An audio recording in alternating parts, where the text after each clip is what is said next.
My name's Dick Chase, and I live in Ann Arbor.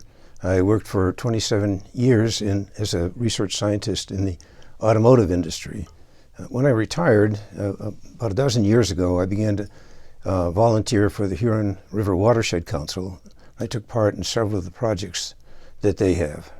Okay, we need to know what's happening at the moment and compare it to what we've seen in the past to know whether there are changes or dangers to the drinking water situation for the city.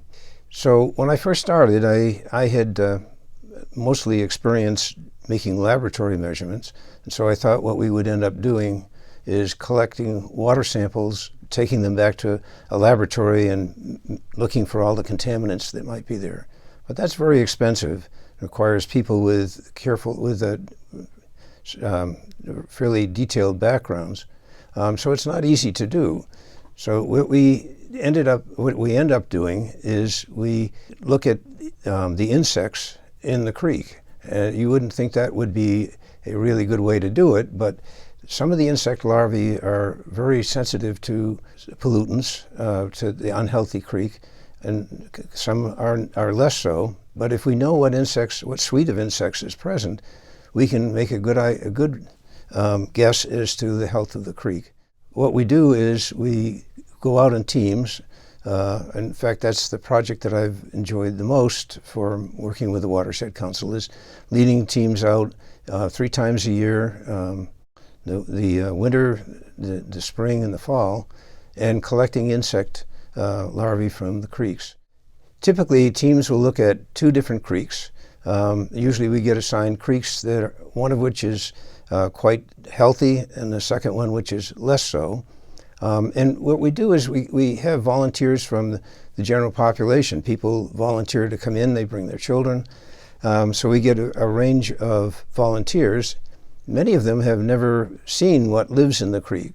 What we do then is we have a collector, an experienced collector, who goes into the creek with a special net, collects the insect larvae and dumps them into white plastic trays. And then the people, the volunteers, collect the insects out of the trays. It turns out the youngest people usually are the best for finding the insect larvae, but people are often surprised what they find living in there. The Watershed Council has data going back more than 20 years, so we can tell fairly quickly whether a creek has become much less healthy than it used to be. And if it is unhealthy, we usually look for sources.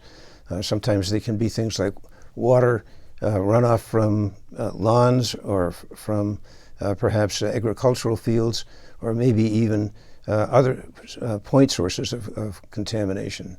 And when we find a problem, we can then usually backtrack and see where the problem is located. The approach that the Watershed Council uses is useful for more than just getting a database on which creeks are healthy or how healthy the creeks are. It also introduces residents of the area to the creeks, and they get a view of how important local runoff is to the health of the river.